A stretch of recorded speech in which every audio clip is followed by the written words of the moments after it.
we asked the research question, is weak corneal biomechanics a biomarker for glaucoma in eyes with pseudoexfoliation?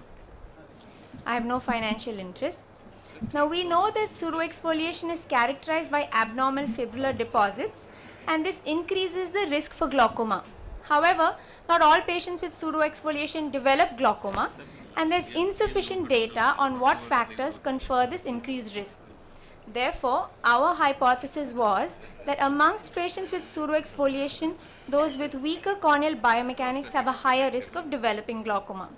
To address this hypothesis, we use the Corvus ST, which records the entire dynamic reaction of the cornea to a fixed air impulse as shown in the video. It's basically a non-contact tonometer to which they've attached a Scheimpflug camera, and besides measuring the intraocular pressure and the central corneal thickness, it provides the following biomechanical parameters. So as the cornea begins to move inwards, it reaches the first applanation point. And at this point, you can calculate the velocity of the corneal apex and the length of the flattened cornea. The cornea then continues to move inwards and become concave. And at the point of highest concavity, three parameters are measured. The deformation amplitude is the distance the corneal apex moves from the start of deformation to the point of highest concavity. The peak distance is the distance between the two apices of the concave cornea, and lastly the radius of curvature as shown in the figure here. The cornea then begins to assume its normal convex shape, and as it passes through the second applanation point, again the velocity and the length are calculated. With this background, I'll move on to describe the study. Our objective was to compare the corneal biomechanical parameters between eyes with pseudoexfoliation glaucoma, pseudoexfoliation syndrome, and normal eyes using the Corvus ST. This was a prospectively planned cross-sectional study. We excluded eyes with prior IOP lowering therapy, either medication or surgery, any eyes with corneal pathology, angle closure disease, retinal or neurological pathology. All participants underwent a complete eye examination. Goldmann applanation tonometry and Corvus ST were performed in a random order, and all eyes with an IOP greater than 21 or suspicious discs underwent OCT and visual fields. Based on these tests, patients were categorized into these four groups. We had 142 eyes. Normal patients were those with IOP less than 21 with normal disc and field. PXF group had similar patients similar to the normal group, except that they had pseudoexfoliative material in the anterior segment. We then had patients who had pseudoexfoliation and IOP greater than 21 but normal disc and field, and we labeled these as PXF with ocular hypertension. And lastly, we had the frank pseudoexfoliation glaucoma group, which had disc and field changes. We used the ANOVA statistic to evaluate the difference in means between the groups and the ANCOVA to assess this difference after adjusting for confounders. The groups were demographically similar.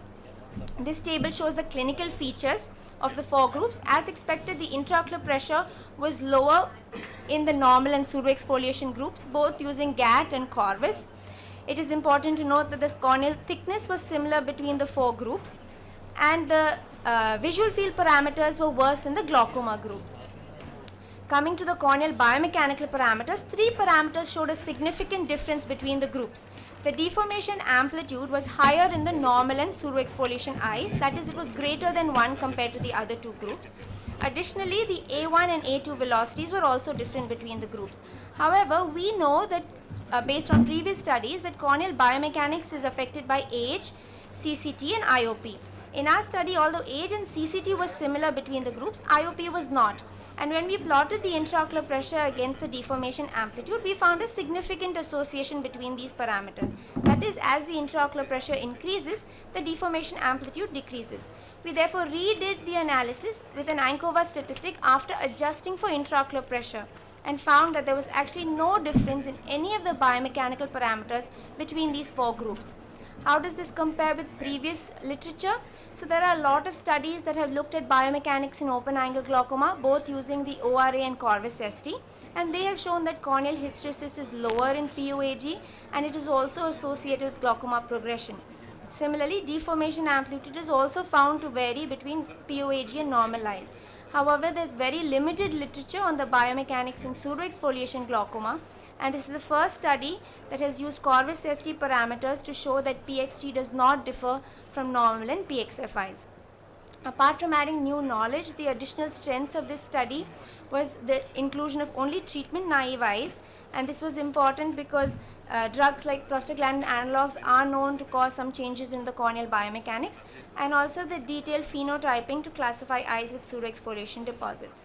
To conclude, we asked the research question, is weak corneal biomechanics a marker for glaucoma in eyes with pseudoexfoliation? And the answer was no. This is probably because pseudoexfoliation glaucoma is a high pressure disease, and unlike in primary open angle glaucoma, corneal biomechanics has a less important role in its diagnosis and pathogenesis. Future studies should evaluate the effect of anti-glaucoma medications on Corvus ST parameters. Thank you. Thank you, Dr. Jia. First of all, I thank all the